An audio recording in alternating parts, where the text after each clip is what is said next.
Alors, de quelle manière tu dois faire une négociation avec un acheteur? Il faut faire preuve de psychologie et de subtilité lorsqu'on est à l'étape de la négociation. Déjà, c'est important d'avoir une bonne assise et d'être assez solide et de ne pas paniquer lorsqu'il y a quelqu'un qui manifeste sa volonté de faire une offre, de formuler une lettre d'intention d'achat ou de formuler une offre sur un bien. Que ça soit une offre au prix ou une offre un petit peu en dessous du prix ou très en dessous du prix, il y a toujours un petit côté un peu déstabilisant parce que c'est psychologiquement quelque chose qu'on n'attend pas forcément ou qu'on a tellement attendu que le jour où ça finit par arriver, bah, on finit par être débordé d'émotions entre guillemets. Et l'émotion, quand elle te submerge ou quand elle t'impacte, forcément, voilà, au niveau de ton cortex, il se passe un truc un peu bizarre qui fait que tu n'es pas dans ton état normal. Et toi, tu dois toujours rester normal. C'est-à-dire, il faut essayer de mettre de la distance par rapport à tout ça. Et faire comprendre à chacun que toi, en gros, bah, voilà, tu fais juste ton travail. Tu le fais le mieux possible dans l'intérêt de chacun. Toujours remettre la faute sur l'autre. L'acheteur, tu vas lui dire c'est le vendeur qui est dur. Le vendeur, tu vas lui dire c'est l'acheteur qui est dur. Toi, tu n'es jamais dur. Toi, tu es juste là pour faire le mieux, pour faire plaisir à tout le monde. Et les gens doivent te voir comme ça. Si les gens te voient comme ça, c'est très bien. Si l'acheteur sent que c'est avec toi qu'il faut négocier, alors là, mon ami, tu vas t'en prendre plein la figure. Voilà, il va essayer par tous les moyens, par tous les aspects psychologiques de te perturber, de te déstabiliser, voilà. Toi, tu dois être une muraille en fait, tu vois. C'est comme un Pac-Man, le jeu Pong là, tu vois, avec les balles. Et bon, bref, c'est un vieux jeu vidéo. Et en gros, tac, tac, tac, à chaque fois, toi, tu es au milieu et tu dois laisser les balles passer, tac, tout simplement. Bon, mon image n'est peut-être pas très bonne, peut-être ta génération ne connaît pas ce jeu vidéo, mais en gros, chacun va se renvoyer la balle. Tac, tac, ça va faire comme un ping-pong. Et toi, tu es là, entre guillemets, pour faire en sorte que influencer un petit peu les mouvements pour amener vraiment là où tu souhaites que ça aille. C'est-à-dire, tu vas dire à l'acheteur et tu dois lui faire comprendre que malgré tout, quelle que soit l'offre qu'il fait, il fait une bonne affaire en achetant ce bien. Tu dois lui expliquer que tu dois te projeter sur le temps en expliquant à cette personne que, bon, vous savez, moi j'ai acheté mon appartement, par exemple, il y a 4-5 ans à 350 000, aujourd'hui il en vaut 400. Et pourtant, à l'époque, j'ai payé, je ne me rappelle plus, 25 ou 28 000 euros de frais de notaire. Et ça m'avait fait mal. Et jamais je pensais pouvoir faire la plus-value sur ce bien. Mais la conjoncture, l'inflation, la société, l'économie fait que chacun des biens continue à prendre de la valeur. Donc aujourd'hui, avec la pénurie de biens qu'il y a aujourd'hui, c'est un bien que j'aurais pu vendre 400, je peux vendre 400, 420, 430 000 euros facilement. D'ailleurs, à l'époque, mon vendeur, il le proposait à 420. Moi, je l'ai proposé et je l'ai eu à 350. Mais malgré tout, voilà, retenez que il faut toujours les projeter sur une évolution. Si c'est un bien avec un travaux, il faut expliquer que bon, une fois que vous aurez fait les travaux, vous inquiétez pas, hein, moi c'est un bien que je pourrais vous revendre allez, 30 000 euros plus cher que tous les coûts que ça va vous amener. Donc vous allez faire une plus-value à chaque fois. Moi qui ai fait un peu d'achat-revente avant l'immobilier, c'est un truc que j'adore faire. Puisque déjà c'est la réalité, il ne faut pas mentir aux gens, hein, parce que quand ils s'en aperçoivent, là ça se retourne vraiment contre vous, vous allez perdre la confiance de l'interlocuteur. Il ne faut jamais la perdre, c'est très important. Sinon vous n'aurez plus aucun poids, votre parole n'aura plus aucun poids, au contraire, il faut qu'elle ait de l'impact, votre parole. Il faut les projeter sur le mode de, voilà, là vous l'achetez, c'est un bien qui est vraiment pas cher, ok, vous prenez des risques parce qu'il y a des travaux, etc. Mais vous savez, avec la conjoncture actuelle, vous allez faire 20, 30 000 euros de plus-value, c'est quand même énorme. En résidence principale, il n'y a rien de mieux, donc dans tous les cas, vous ne prenez pas de risques. Vous êtes jeune, vous pouvez faire des travaux, etc. C'est une belle aventure. Et au final, dans 4-5 ans, quand le bien ne correspondra plus, quand vous aurez des enfants, hop, hop, vous pouvez le revendre et ça va vous faire monter une bonne marche. Et c'est la vérité en plus. Et quand c'est le cas, c'est vraiment top. Et au vendeur à côté, il faut lui expliquer que oui, ok, certes, il vend son bien qui est pas très attractif, pas très cher, c'est un prix qui est intéressant. Putain, merde, je le vends quand même à ce prix-là. Oh, ils vont pas. Qu'est-ce qu'ils veulent en plus que je leur donne? Voilà, les vendeurs, ils sont beaucoup en mode comme ça. Mais il faut leur expliquer que c'est un bien qui correspond pas à tout le monde. C'est-à-dire quand on commence à avoir, on a un jeune couple, on a une bonne situation, on a des enfants, on n'a plus envie de se lancer dans les travaux. Donc c'est un bien qui correspond uniquement à des jeunes. Donc il se destine pas à tout le monde. C'est un bien qui va cibler très peu de personnes. Et là, vous avez certes une offre un peu plus basse, mais c'est des gens, la conjoncture économique fait que les banques suivent actuellement, ils suivent les jeunes, c'est des primo-accédants, voilà, ils ont un financement qui est béton. Donc attention, c'est quand même une offre qu'il faut bien considérer. Donc toi, tu dois négocier un petit peu avec les deux. Le vendeur doit croire qu'il fait une bonne affaire, l'acheteur doit croire qu'il fait une bonne affaire, très important. Si tu as un bien qui est positionné à 200 000 € et que la personne te fait une offre à 195, juste pour le plaisir de négocier, parce que tonton Victor, il expliquait qu'il faut toujours négocier les biens immobiliers, qu'à son époque, c'est comme ça qu'il faisait, il faut lui expliquer que, attention, là, c'est un bien qui vous plaît, ça fait 6 mois que vous recherchez, vous voyez, votre compagne, elle adore ce bien. Si ça vous passe sous le nez, elle va vous le reprocher. Vous allez passer un sale moment. Tu n'es pas obligé d'être aussi familier. Mais au-delà de ça, il faut lui expliquer. Vous savez, moi, depuis que je fais de l'immobilier, tous les jours, je vois des gens qui négocient pour 4, 5, 6 000 €. Au final, il y a quelqu'un d'autre dans la journée qui le fait visiter, qui fait une offre au prix, ça leur passe sous le nez pour 5 000 €. Vous savez ce que ça représente, 5 000 € sur un crédit de 20 ans? Non, ben, je vais vous dire, ça représente un McDonald's par mois. Ça représente une pizza. Ça représente un restaurant par mois. Tu peux leur dire même, ça représente, allez, un cinéma avec du popcorn.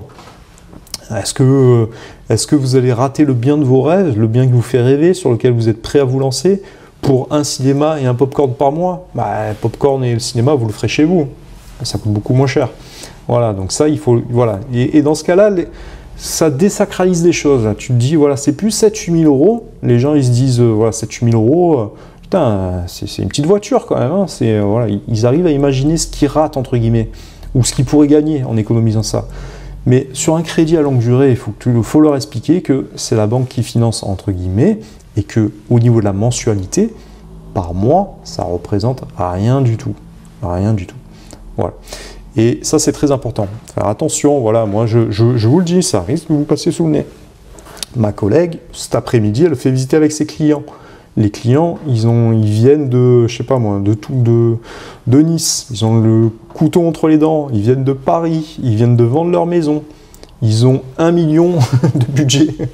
Tu peux leur dire ce que tu veux. Mais en tout cas, il faut que tu les maintiennes dans une certaine euphorie et leur rappeler vraiment la réalité des choses. Ça, c'est vraiment ton devoir.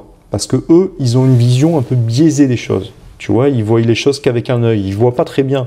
Toi, tu es professionnel, tu as une vision d'ensemble. Comme les chevaux, hein, ils ont des œillères, ils avancent comme ça. Ils ne maîtrisent pas forcément. Il faut leur expliquer. Il faut leur expliquer tous les tenants et les aboutissants. Qu'est-ce qui se passe? Attention, moi j'ai estimé ce bien, le bien il est dans le prix du marché. Là, c'est un bien, il peut partir en moins d'une semaine. On ne sait pas de quoi demain sera fait. Ça se peut, là, il y a un Anglais qui arrive, il vous le prend direct le bien. Et là, dans ce cas-là, vous ne ferez pas le poids. Vous avez un financement, lui a un paiement comptant. Voilà, on ne pensera même plus à vous. Donc ça sera terminé, game over. Et un bien comme ça, vous n'allez peut-être pas le retrouver. Ça va vous prendre 3 mois, 4 mois, 5 mois, 6 mois. Vous vous rendez compte à chaque fois, 1 heure, 2 heures de visite, le temps que ça va vous prendre. Donc ça, voilà, il faut toujours mettre ça un petit peu dans des situations, dans des contextes particuliers. Là, la semaine dernière, moi, je vendais un bien, pareil, ils ont essayé de négocier le prix de 5 000 € en m'expliquant qu'ils allaient se marier, en expliquant que machin, que c'était un jeune couple dynamique. En creusant un peu, moi, j'ai vu qu'ils étaient très limites, hein, finalement, parce qu'ils m'ont évoqué le neuf, etc. Bon, dans le neuf, tu as des frais de notaire réduits, etc. C'est pas du tout la même chose. Mais au-delà de ça, eux ont essayé de m'expliquer que leur positionnement était viable et tout. Moi, je leur ai expliqué, attention, moi, ça me pose aucun problème, hein, je vous apprécie, etc. Moi, je prends votre offre, je vais la défendre un maximum. Hein. C'est pas que j'y crois pas à votre offre. Hein. Moi, je vais aller au charbon. Hein. Moi, je vais toujours au charbon. Hein. Si je vais pas au charbon, que ça aboutit pas, je suis pas payé. Ah, donc, moi, je fais le maximum. Hein. Moi, vous inquiétez pas, moi, je suis chaud. Hein. Moi, je vais la défendre, votre offre. Mais je sais comment ça se passe d'expérience. Pour 5 000 €, il y a une personne d'autre qui va visiter demain, on va lui dire attention, le bien il est à 185, il y a une offre à 180, ah il y a une offre à 180, ben, je fais une offre à 185, boum, on n'en parle plus. Ou même je fais une offre à 183, ou bien voilà, tu vois, et là c'est terminé, là les personnes qui étaient un peu joueurs précédemment, t'imagines pas dans l'état de frustration, quand tu joues et que tu perds, comme quand tu joues à la roulette, tu gagnes, à un moment tu peux tout perdre. Tu ne sais pas dans quel état psychologique tu te trouves une fois que tu as gagné, que tu es allé très haut et que tu touches le fond. Là, mon ami, tu te sens comme une... Je te laisse imaginer. Et toi, tu ne souhaites pas ça à tes acheteurs. Hein. Ah, toi, tu vas faire leur possible pour jamais qu'ils arrivent dans cet état psychologique. Et toujours se dédouaner. C'est pas toi, hein. C'est l'expérience qui a montré que... Non, mais moi, le vendeur... Je le connais, hein, il est dur en affaires, hein, votre offre, il ne va même pas l'étudier. Quand vous faites une offre trop basse, eux, au bout d'un moment, ils se raidissent, ils se bloquent, et au bout d'un moment, le cerveau, il est plus irrigué, il n'y a même pas d'état rationnel. Il faut quand même montrer des offres qui sont assez intéressantes.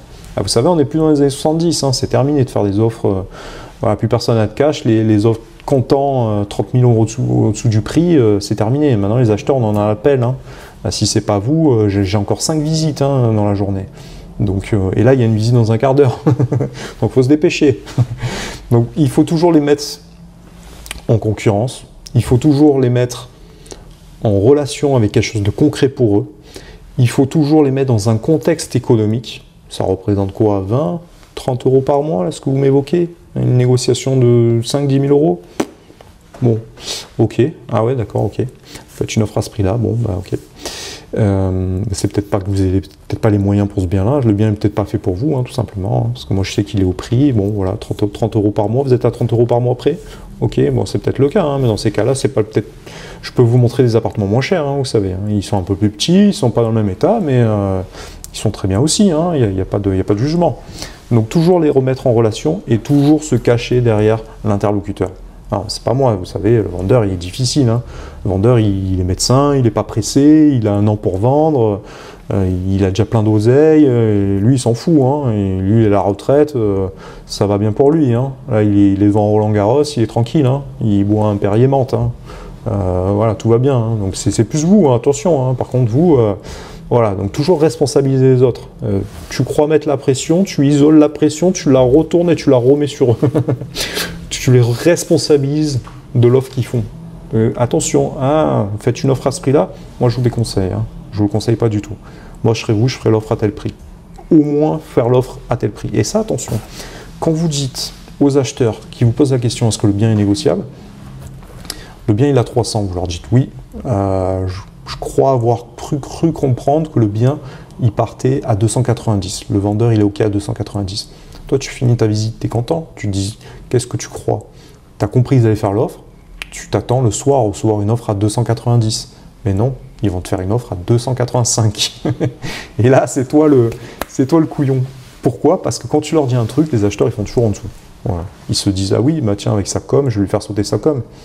Et les gens pensent que tout est négociable. Donc ça, c'est voilà, c'est un truc sur lequel il faut faire attention. Toujours laisser un peu de marge. Si tu penses que le vendeur il lâche à 290, tu leur dis bon moi je conseille de faire une offre à 295. Là c'est concret, c'est un chiffre rond et voilà. Au pire ils te font 295, tu as un peu plus pour le vendeur a l'air content. Au pire des cas tu dis bon finalement le vendeur j'ai négocié un peu plus avec lui, il est ok pour le lâcher à 290. Et là c'est le plus heureux du monde. Là t'es Dieu, là t'as une statue. Donc ça très important. Ensuite, la technique du double écart. Alors la technique du double écart, c'est une technique qui a été rodée il y a quelques années, qui se pratique un peu moins, mais qui est assez redoutable. C'est-à-dire qu'il faut, dans l'esprit, essayer toujours d'obtenir un petit peu plus que le prix. Je m'explique. Si tu penses que tu veux obtenir 290, tu vas dire que tu as une offre à 290. Eux, ils vont se positionner un petit peu au-dessus, 291, 292. Et comme ça, tu es sûr d'avoir un peu plus. Donc ça, c'est la première technique. Le double écart, c'est autre chose. C'est si tu as une offre à 290 et tu sais que ton vendeur, il ne veut pas lâcher en dessous de 295, tu vas dire non pas à ton vendeur que tu as une offre à 290, mais tu vas lui faire un décrassage, c'est-à-dire lui proposer une offre à 285. Encore plus basse en réalité que l'offre que tu as déjà. Donc là, psychologiquement, il va se dire « Putain, merde, moi je voulais plus, j'étais sûr d'avoir plus, au final j'ai encore moins que ça. » Et là, bien souvent, il va te faire une contre-proposition à 290. En me disant « Bon allez, on coupe la poire en deux, moi j'en voulais 295, ils m'ont fait 285, allez, je propose 290. » Au final, tu avais déjà l'offre à 290. Tout va bien. Tu vois le raisonnement? Et parfois, tu arrives à obtenir plus au vendeur. Bon, là, dans ce cas-là, tu te dis, bon, j'ai fait un tour de magie. Je ne sais pas comment je me suis démerdé, mais j'ai réussi à vous avoir plus. Donc, voilà, tout va bien. C'est champagne. Hein. Donc, ça peut être très intéressant également. Donc, retenez qu'il faut toujours avoir de la distance et de la retenue. On retient que c'est un processus immobilier qui est très long. Et dans tous les cas, toi, tu dois avoir toujours un fonds de sécurité. Donc, les premières ventes, tu les mets de côté, tu ne les touches pas. L'être humain est stressé lorsqu'il n'a pas d'argent de côté, lorsqu'il n'a pas de matelas. Si tu sais que tu as 5-10 000 euros, tu as assez d'argent pour tenir toute l'année, là, tu n'es pas une vente près, là. C'est au bout d'un moment, peu importe. Et là, dans ce cas-là, tu te reconcentres, tu te recentres sur la qualité. Ton intérêt, ça sera de défendre désormais l'intérêt de tes interlocuteurs. Donc, l'intérêt de ton vendeur et ton acheteur. Donc, du moment que toi, tu n'as pas impacté émotionnellement, tu es mieux, tu as l'esprit qui est plus concentré, qui est plus clair sur la meilleure option à prendre. Voilà, pour l'intérêt de chacun, hein, bien évidemment, mais c'est aussi ton intérêt. Si la vente se conclut et que tout le monde est content, bah voilà, toi tu auras des clients contents, tu vas toucher ta commission et tout ira bien dans le meilleur des mondes. Et c'est à ça qu'il faut arriver à chaque fois.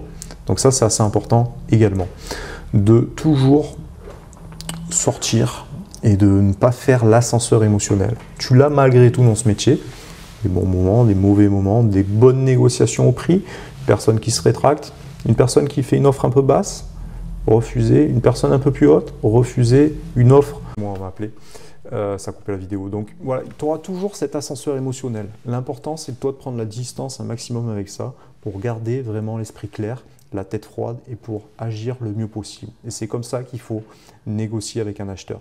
Lui faire comprendre que l'acheteur ne négocie pas avec toi. Il ne négocie pas forcément avec le vendeur, il négocie avec lui-même et la situation dans laquelle il est. Très important. Donc je vous donne rendez-vous pour les prochaines vidéos.